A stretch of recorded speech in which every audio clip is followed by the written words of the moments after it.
Біз талап ете алмаймыз. Талап ете алсақ, түгел тұтас жұдырықтай жұмылып талап ете алсақ, қан сәлем беретін болады.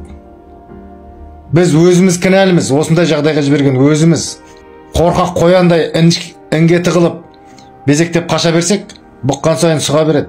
Сондықтан айналайын, ағайын, ертеңгі күні ұл қызымыз қор болмасын десек, жүзіміз, болашағымыз жарқын болсын десек, талап ете берейік. Талап ете білейік.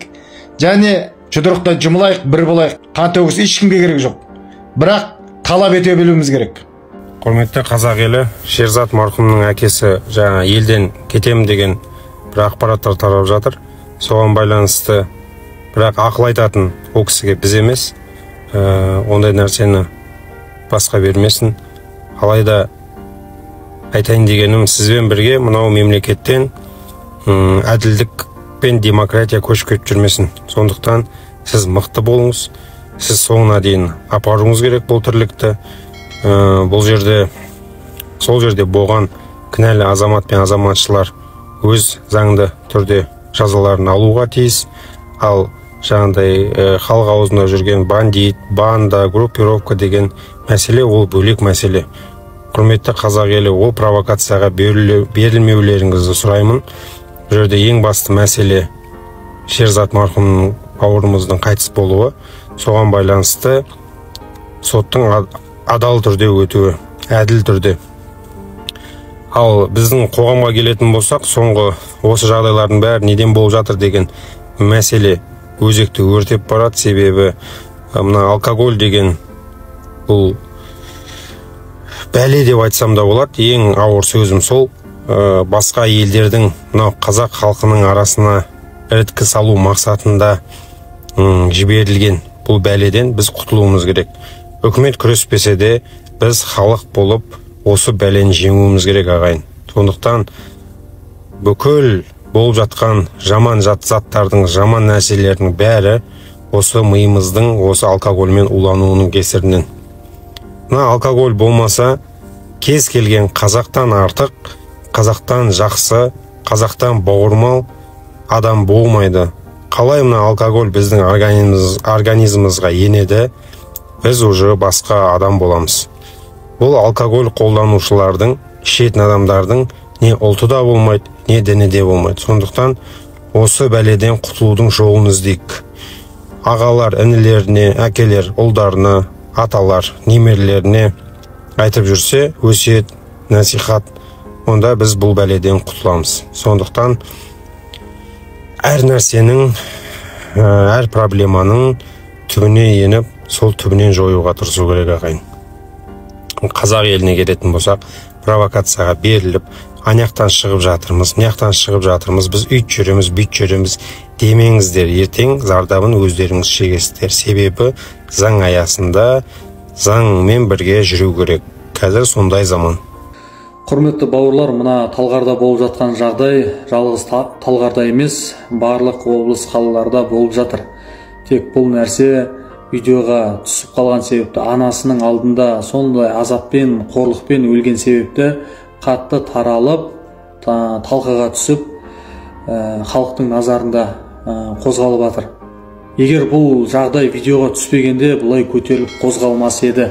Қаншама облыс қалаларда осындай мәселелер болып жатыр, бірақ оны көтеріп жатқан жоқ, қозғап жатқан жоқ. Олай желіде шулап жатқан жоқ.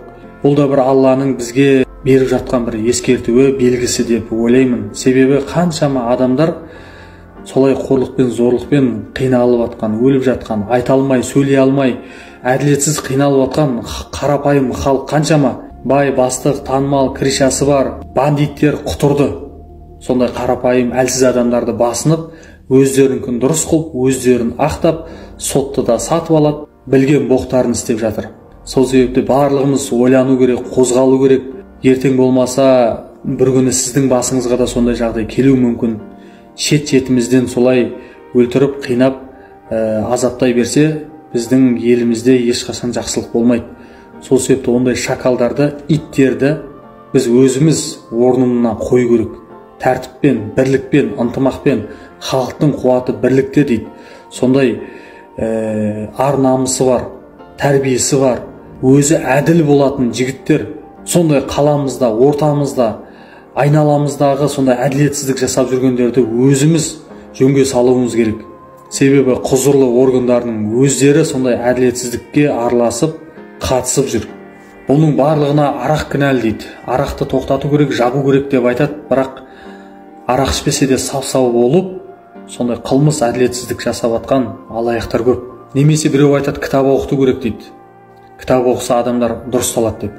Бірақ барлығына қинап зорлап кітапты оқыта алмаймыз. Ата-аналар балдарына дұрыс тәрбие беру керек деп ата-аналарға іліп қойып жатыр да біреулер. Бірақ барлық ата-ана бір керемет қылып баласын тәрбиелей алмайды. Сол себепті тәрбиелі, ақылды, ар-намысты, дұрыс қоғамды ойлаған жігіттер сол елдің жастарын, елдің балдарын дұрыс жолға салу, дұрыс жолды көрсету, дұрыс бағыт бағдар беру деген сол негізі танымал тұлғалардың тірлігі ғой жұмысы. Бірақ біздің танымал адамдар, тұлға, звездалар қазір өз-өздерімен қуып шайып қоғамды наоборот құртып жатыр олар ше.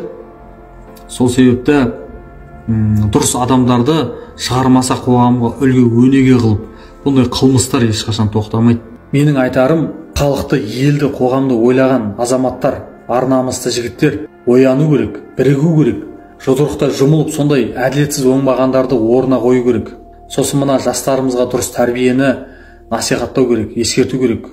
Дұрыс аға болып, үлкенді сыйлауды, кішіге ізет көрсетуді, елге, қоғамға жан ашып, бауырмалдық, сыйластықты, махаббатты күшейту керек. Бір қазір интернетте бөлінуге жүз болып, ру болып бөлініп жатқандар өте көп.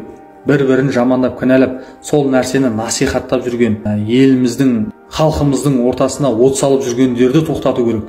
Міне бір-бірімізді біз сыйлағанда, бір-бірімізді жақсы көргенде, сондай әділетсіз оңбағандарды біз былай бірігетін болсақ тоқтата аламыз.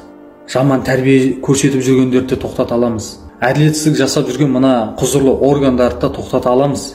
Тек бізге бірлік керек, ынтымақ керек. Ал бірлік болу үшін адалдық керек.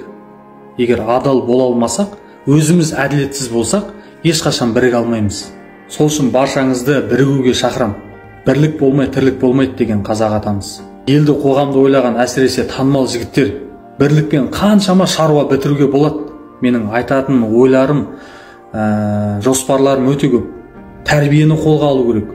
Тәрбиемен де, заңмен де біз сонда әділетсіздікті, оңбағандарды тоқтата аламыз. Митинг, көтеріліс деп бір-бірімізбен ертең дұшпан болып қырылудың қажеті жоқ. Сол үшін елім, жерім дейтін азаматтар осы видеоны көрсін, барынша лайк басып, пікір қалдырып, бөлісіп, историске салып кетіңіздер.